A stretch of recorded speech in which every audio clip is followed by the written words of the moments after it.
Pozdrav svima, dobrodošli na kanal Kuhinja Valentina Mašković.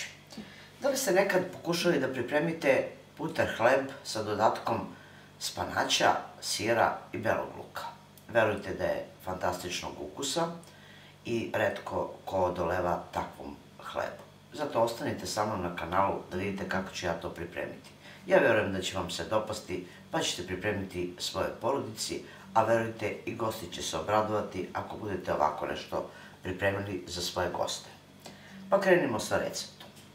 Uzet ću 2 deci tople vode, sipat ću u posudu, stavit ću 25 do 30 grama kvasca, razbijte malo žicom kvasac, zatim dodajte 1 kašičicu šećera, 50 ml ulja otprilike.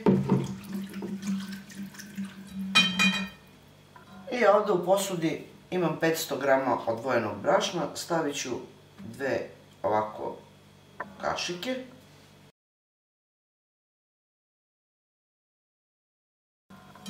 Ako niste sigurni u svežinu kvasca, da li će se on aktivirati ili neće, sačekajte. Ako znate da je kvasac svež, možete odmah krenuti sa radom.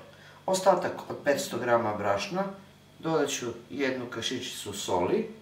Uzet ćete vodu sobne temperature, ali prvo kašikom sjedinite sastojke, postepeno dodajte pomalo vodu i zamesit ćete testo srednje čvrstine. Zamešano testo izvadite na pobrašnjenoj površini, izradite lepo rukom da nema grudvice u sebi. Stavite brašno na podlogu, na stolu, pokrijte krpom i ostavite da odstoji jedno 15 do 20 minuta. Testo ne mora da nadolazi, da narasta, već samo da se odmori od mešanja. Nakon što testo odstoji 15 do 20 minuta, ne više,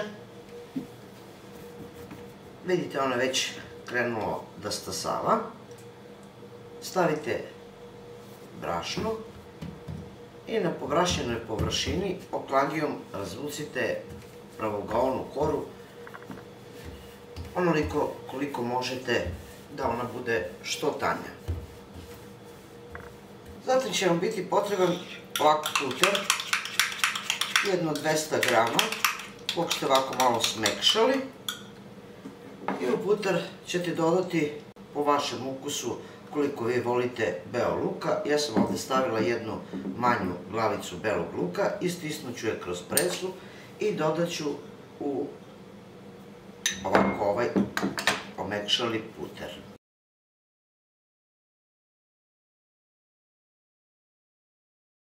Nakon što dodate beo luka, dodat ćete ovako malo više od prsohvata soli, otprilike 1/3 kašičice soli.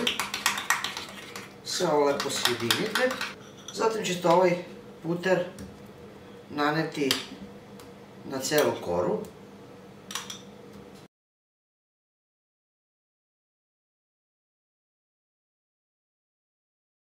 Četkicom ili špatulom ravnomerno rasporedite. Zatim ćete uzeti jedno 200 grama očišćenog i opranog spanaća i izrezanog. Stavit ćete preko.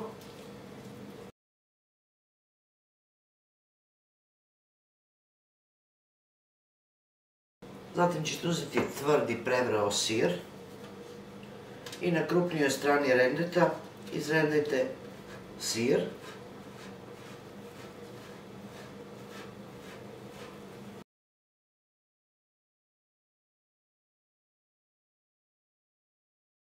Zatim ćete uzeti neki sir koji se topi i njega izrendajte.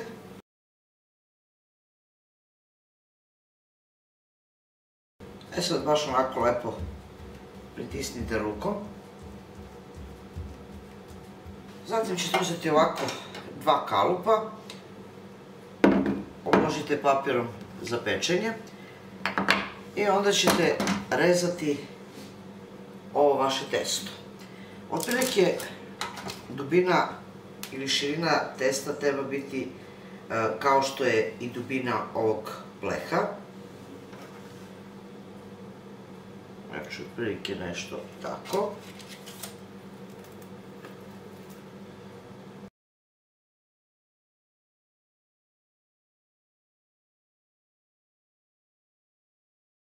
Nakon što ste izrezali, jednostavno uzmite ovako ove kockice i stavljat ćete jednu preko druge.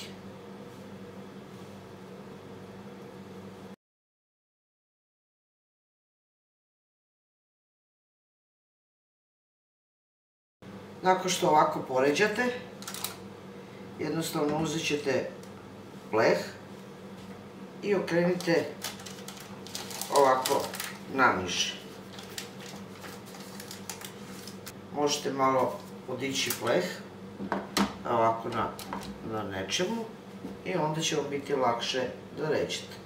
Nemojte previše sabijati jedno uz drugo, zato što ovaj hleb treba tek da naraste ili da nadolazi.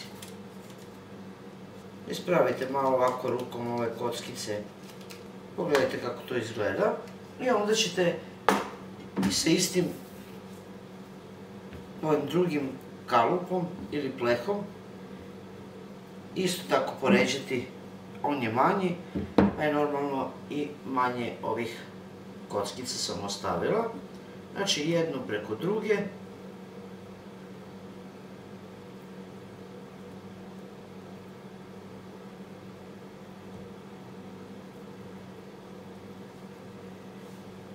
I zatim u pleh.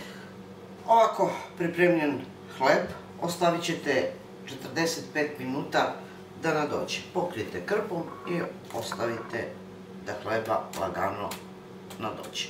Nakon što je ovaj naš punjeni hleb odstajao i vidite kako je on već lepo nadošao, premažite jednim umućenim jajetom. Revno uključite da se zagreje na 200 stepeni. Nakon 10 minuta pečenja na 200 stepeni temperaturu smanjite na 180, jer ovo nije običan hleb, ovo je punjeni puter hleb koji zahteva malo duže pečenje. Znači negde 10 minuta na 200 stepeni, zatim još 30 minuta na 180 stepeni, pustite da se on lepo ispeče, da vam ne bi unutra ostao gnjecav. Možete odozgo posipati susam, seme čija, kim ili šta već volite. Nakon ravno 45 minuta moj punjeni hleb je pečen. Iako do sada ovako nešto niste probali, ne propustite priliku da iskoristite ovaj recept i isprobate ovako nešto. Verujte, nijednog trena se nećete pokajati jer ovo je zaista predivno. Miris je opojan, to vam ne mogu opisati dok sami ne budete isprobali ovako nešto. Zaista fantastično. Bolje i lepše i ukusnije od bilo koje pite. Verujte, hleba je zaista predivan. Uverit ćete se i sami ako odlučite da ovako nešto isprobate. To je bilo za danas, dragi moji prijatelji, sa mog kanala, a mi se vidimo u narednom videu sa nekim drugim receptom. Do tada pozdrav svima koji prate moj kanal i normalno jedno veliko ćao i prijatno!